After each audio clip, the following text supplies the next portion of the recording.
welcome back to the full start. Guys, welcome back to the channel, and today we're going to be continuing on with the Remembering series. Today we're going to be remembering Slayer's Divine Intervention. Now this was a very, very huge influential album, me growing up as a kid, wanting to get into playing music. And actually this album was the very first Slayer album that I ever owned.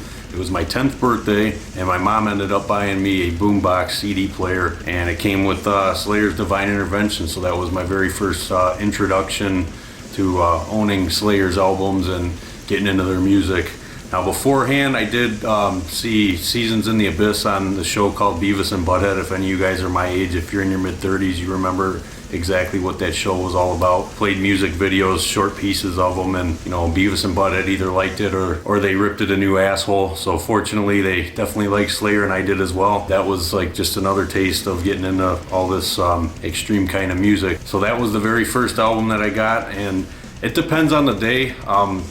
Seasons in the Abyss and Divine Intervention can, a lot of times they'll be butting heads trying to figure out like who wins my heart over that day, because it's a coin toss. They're both right up there as being my favorite Slayer albums of all time, and I know that's like, you know, not the popular opinion. Everybody, you know, holds Rain and Blood up high, and that album just never gravitated my attention quite like Seasons in the Abyss or Divine Intervention did. And I think the reason for that is not only, you know, a little bit bias goes into it. That was my very first Slayer album, so that was the one that I was exposed to first and the most of. But also just going back after years went on, when I started accumulating more of Slayer's discography, I would always go back to that album and realize just how much, like how thought out the solos were, the guitar solos, as opposed to, you know, some of the stuff in their earlier career or even later in their career. It's just a lot of those solos were a lot more catchy in my opinion, and they really grabbed my attention. Not to mention too, I found out later that I was just going to keep getting into this more and more extreme music as far as the death metal went and everything like that. And at that time, 94, when Slayer's Divine Intervention, when this album came out, you know, that's when a lot of bands were starting to, like, the death metal thing was getting more recognized, and everybody was trying to push that technical, heavier direction. And I think a lot of that bleeds into Slayer's Divine Intervention. I really do. You hear a lot of those elements. The technicality is increased. The drumming, certainly from Paul Bostaff. You hear a lot of, like, you don't hear the blast beats, but you do hear just some of the usage of double bass, and some of the tom fills and whatnot are very reminiscent to me of what you would find in a lot of the 90s death metal that was going on back then.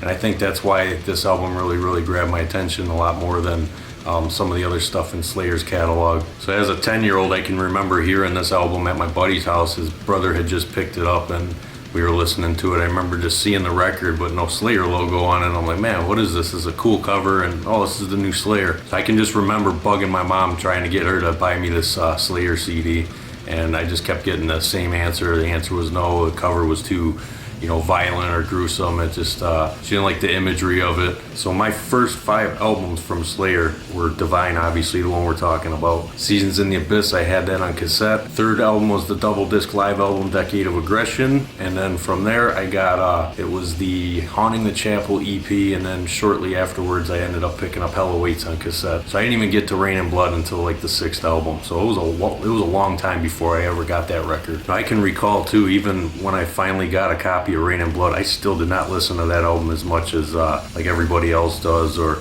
I was always going back to Divine Intervention and Seasons in the Abyss.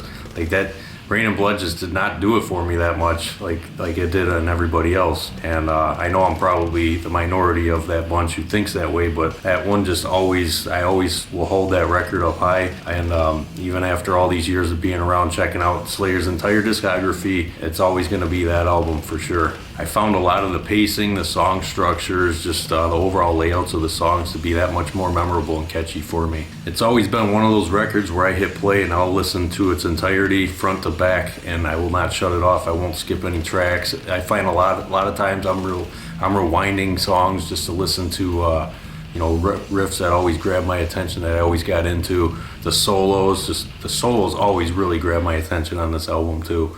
Just something that I really can remember. And a lot of the early Slayer stuff, I found a lot of those solos just sounded like they were one takes, just whatever came out, and you just don't hear that on this album at all. Same thing with Seasons in the Abyss. I think they put a lot more thought into their guitar solos, and just to show you guys how much I love this album, I don't even know if you can still find these, but I've had this ever since I was 10 years old back in '94 when I picked it up. So this is the Slayer music book, tablature book, and the poster's not in here anymore because I had it on my wall for a number of years. But it's cool, you know, you got these pictures in here. There's Bo Staff, there's Araya, King, and rest in peace Jeff Hanneman. But no, this stuff is really, really cool. In fact, I actually have this book too. So this was the other one that I had, the Seasons book. I can just remember spending just hours, days, months just trying to learn this stuff. And this one, this corner right here, I'll always remember that because that's when I got frustrated and threw the book at the wall and said that this shit is impossible to play. I think I was trying to figure out Ditto Head or something, the section, let me go back to that page, I know exactly where it is. It's right before King's solo. The way it's notated, it was just me not reading it properly, but the way it's tabbed out in here, this is what I didn't understand as a kid. I had no idea what that meant, where it showed Guitar 1 and Guitar 2, and it just has all the notes layered on top of each other, and I thought you had to do that as one guitarist and not that, you know, Jeff was playing one part and King was playing another part. So I was sitting there trying to do this, the reverse power chord shit, and I took the book and chucked it at the wall. I'll never forget that.